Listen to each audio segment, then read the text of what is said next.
안녕하세요. 코어 수학의 필쌤입니다. 자, 이번 영상은 이제 도함수의 활용의 마지막 영상이 될 것 같고요. 개념 영상에서는. 그래서 이제 마지막은 우리가 방정식의 실근의 개수, 그리고 부등식이 나왔을 때 증명하는 법, 그리고 이제 변화율, 이렇게 크게 세 단원으로 해서 우리가 이야기를 하도록 하겠습니다. 방정식의 실근의 개수 자체는 어렵지 않습니다. 먼저 우리가 방정식 fx가 0 그러면 0이라는 것은 x축이잖아요. x축 y는 0인 것을 의미하니까 거기에 실근의 개수는 당연히 이 함수 fx와 x축의 교점의 개수를 파악하면 된다는 거죠. 이렇게 만나는 교점이 fx는 0 이거의 근이 된다. 그리고 어떠한 두 개의 식이 있을 때 방정식 fx와 gx의 두 개의 식이 있을 때 이 실근의 개수는 당연히 두 그래프가 만나는 교점, 그 교점의 x좌표를 우리가 근이라고 하는 거죠. 그죠? 그래서 얘를 이렇게 같다라고 놓고 문제를 푼다. 그래서 방정식의 실근의 개수 하는 방법은 이런 방법으로 우리가 문제를 푼다라는 걸 기억해 주시고, 그 다음에 실근의 개수를 한번 보겠습니다. 이렇게 fx라는 그래프가 있어요. 근데 이제 요거를 우리가 많이 사용을 할 건데, fx는 a, 그러니까 예를 들어서 어떤 식의 문제가 나오냐면요. 뭐 3x의 세제곱 마이너스 2x의 제곱 플러스 x 플러스 5 마이너스 k는 0 이렇게 나온다는 거죠. 그럼 내가 이거를 그냥 통째로 하는 게 아니라 요 k만 넘겨서 는 k로 하는 거죠. 그러면 이 3차 함수와 이 상수 함수, 얘 둘이 만나는 걸 찾는 거예요. 그죠? 그런 방법으로 하는 경우가 많기 때문에 이런 방법 여러분들이 기억해 주시면 되고, 자, 3차 함수로 예를 들었습니다. 3차 함수면, 자, 만약에 이 a라고 하는 게 이 y값 p하고 q 사이에 있잖아요. 그러면 이런 식으로 빨간색이 돼서 만나는 게 하나, 둘, 세 개가 만난다는 거죠. 그죠? 그리고 지금 또 우리가 하는 게 A가 만약에 P라든지 A가 Q랑 똑같아. 그러니까 여기죠. A가 P랑 똑같다. 즉 3차 함수의 극소값이죠. 그 다음에 A가 Q랑 똑같아. 3차 함수의 극대값이야. 그럼 만나는 게 뭐가 되면 하나, 둘. 여기도 하나, 둘. 두 개라는 거죠. 실근의 개수를.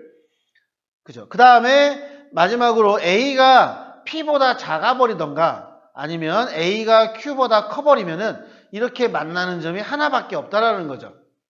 근이 하나. 그래서 이렇게 되면은 서로 다른 세 실근, 그리고 한 실근과 중근이죠. 그리고 한 실근과 두 허근. 그러니까 제가 지금 두꺼운 걸로 선을 그은 이거를 X축처럼 우리가 생각을 한다면, 그죠? 그러니까 3차 함수기 때문에 하나 만나면은 한 실근하고 두 허근, 그리고 이 녹색처럼 돼 있으면은 두 실근인데 하나가 중근이라는 거, 그리고 빨간색처럼 돼 있으면은 얘는 서로 다른 세 실근이다. 이렇게 우리가 이야기할 수 있다. 그래서 요 내용을 우리가 정말 많이 사용합니다. 여러분들 문제 푸실 때. 그래서 그렇게 여러분들이 기억을 해주시면 될 것 같습니다. 자, 이제 3차 방정식에 근의 판별이라는 걸 할 건데, 얘는 3차 함수가 있어요. 근데 이 3차 함수가 극값을 가질 때만 이걸 사용을 합니다. 자, 무슨 소리냐? 자, 3차 함수는 극값을 가지려면 이렇게 극대극소가 두 개가 있는 경우밖에 없어요. 자, 그러면 극대값하고 극소값이 서로 부호가 다를 경우죠. 극대하고 극소가 서로 부호가 달라. 즉 극대하고 극소를 곱했더니 부호가 다르기 때문에 0보다 작겠죠? 그러면 무조건 어떤 식이 되죠? 이 그래프는 서로 다른 세 실근을 갖는다라는 거죠. 그죠? 극대하고 극소가 곱했는데 음수면 얘는 100% 서로 다른 세 실근이다. 그리고 내가 이거를 그래프를 그렸는데 또는 도함수를 해서 식을 세워봤는데 여기서는 극대값이 0이야. 극소값 부호는 상관없으면 음수겠죠.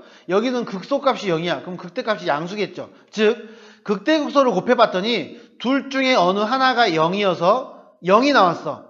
그러면 여기 보시다시피 근이 중근 하나, 그 다음에 실근 하나. 그래서 한 실근과 중근이 나온다는 거죠.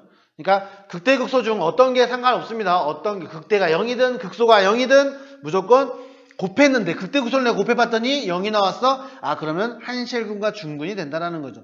이것들이요, 거꾸로도 여러분들이 생각을 할 수 있으셔야 돼요. 아시겠죠? 그러니까 그런 내용들은 아마 여러분들이 문제를 풀면서 충분히 익숙해지셔야 됩니다. 자, 그 다음에 이번에는 극대와 극소를 곱해봤더니 양수 양수야. 극대와 극소를 곱해봤더니 음수 음수야. 즉 곱하면 0보다 크다가 된다. 그러면 얘는 한실근은 나올 텐데 한실근은 나오는데 나머지는 두 허근이 나온다라는 거죠. 그러니까 극대극소를 곱했는데 0보다 클 경우 극대극소를 곱했더니 0인데 극대극소를 곱했더니 음수인데 이거를 그런 상황을 여러분들이 잘 기억을 해줬으면 좋겠어요.